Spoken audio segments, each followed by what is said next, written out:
హైదరాబాద్ లో జరగబోయే మనీ మంత్ర money manifestation classes కి ఇప్పుడే కాల్ చేసి రిజిస్టర్ అవ్వండి.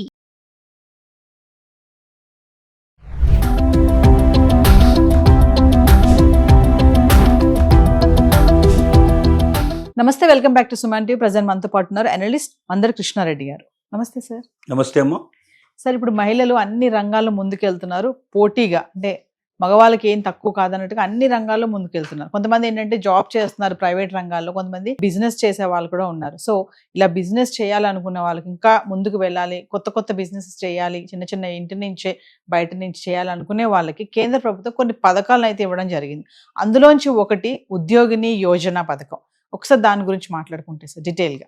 ఉద్యోగిని యోజన అనేటువంటి పథకం మహిళలకు ఒక వరం లాంటిది. చాలా మంది మహిళలు ఇంట్లో కూర్చొని మామూలుగా హౌస్ వైఫ్గా ఉంటూ నేనేమీ చేయలేకపోతున్నానే, నేనేమీ సంపాదించలేకపోతున్నానే, నా భర్త తెచ్చేటువంటి సంపాదన మీద నేను ఆధారపడాల్సిన పరిస్థితి ఏర్పడింది, నాకు కూడా శక్తి ఉంది, నాకు కూడా ఆలోచనలు ఉన్నాయి, టైం కూడా ఉంది, నాకు ఏదో ఒకటి చేస్తే బాగుంటుంది అని కోరుకునే ప్రతి మహిళకి కేంద్ర ప్రభుత్వం ఒక అవకాశం ఇచ్చింది. మీ ఆదాయం 1.5 లక్షల కన్నా పెంచకుండా వార్షిక ఆదాయం ఉన్నట్టయితే, ఆదాయం 1.5 లక్షల కన్నా పెంచకుండా, అంటే 1.5 లక్షలు అంటే సుమారుగా మనకు 12, 10, 120, 12, 60, దాదాపు 15,000 రూపాయలు పర్ మంత్ ఇన్కమ్. నెలకు 15,000 రూపాయల కన్నా పెంచకుండా ఇన్కమ్ ఉన్నట్టయితే అలాంటి ప్రతి మహిళ కేంద్ర ప్రభుత్వానికి ఈ ఉద్యోగిని యోజన కింద అప్లై చేసుకోవాలి. వయసు 18 సంవత్సరాల నుంచి 55 సంవత్సరాల మధ్యలో ఉండాలి.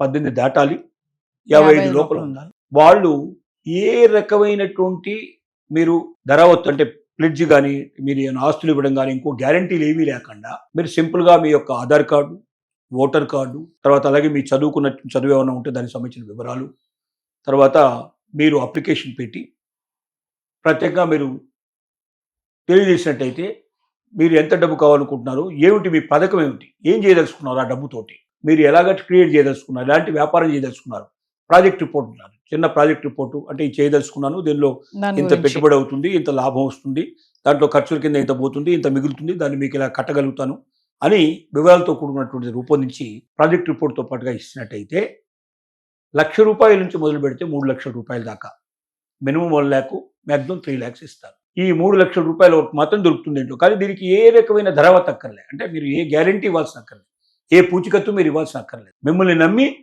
ప్రభుత్వం మీకు డబ్బు ఇస్తుంది. దీన్ని మీరు జాగ్రత్తగా ఉపయోగించి మీరు కరెక్ట్గా వ్యాపారం చేసుకొని మళ్ళీ తిరిగి చెల్లింపు చేసుకున్నట్టయితే మళ్ళీ మీకు ఇంకెంతంటే అంత పెంచుకోవడానికి అవకాశం ఉంది. ముందు ఇచ్చేది ఇంతవరకే, కానీ దీని ద్వారా మీరు నిరూపించుకొని ముందుకు వెళితే ఆ తర్వాత బ్యాంకులు కానీ ఇవి కానీ మీకు కావాల్సినంత ఇస్తాయి, డబ్బులు ఇస్తాయి, ముందుకు వెళ్ళడానికి అవకాశం ఉంది. ఇది ప్రతి మహిళకు ఒక వరం లాంటి. 15 అంటే మరి 1.5 లక్షల కన్నా ఎక్కువగా టర్నోవర్ వార్షిక ఆదాయం లేకుండా ఉన్నవాడికి మాత్రమే ప్రస్తుతానికి ఇది సాధ్యం అవుతుంది. అంతకన్నా మించి ఉన్న వాళ్ళకి ముద్రా లోన్లు, ఇంకా రకరకాల లోన్స్ ఉన్నాయి, వాటికి సంబంధించిన వివరాలు మనం తెలుసుకోవచ్చు.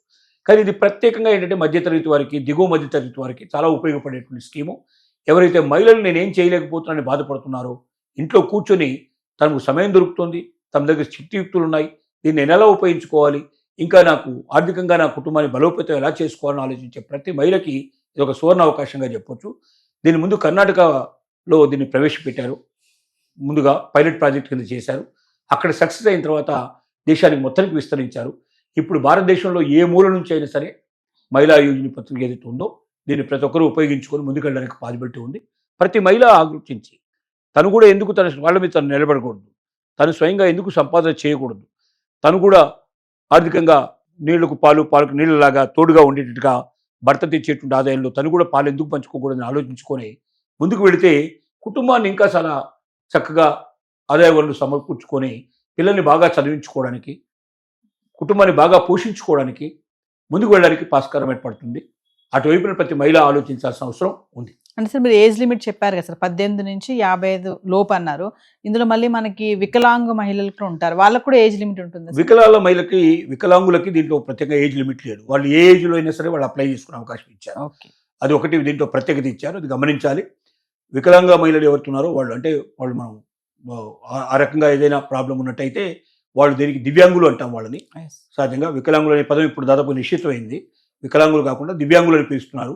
ఆ దివ్యాంగులు ఎవరైతే ఉన్నారో, ఏదైనా అవయవలోపు ఉండేటువంటి వాళ్ళు సర్టిఫికేషన్ ఉన్నట్టయితే వాళ్ళకి, వాళ్ళు ఏ ఏజ్లో ఉండే వాళ్ళైనా అప్లై చేసుకోవచ్చు. అంటే 18 పైన ఉండాలి.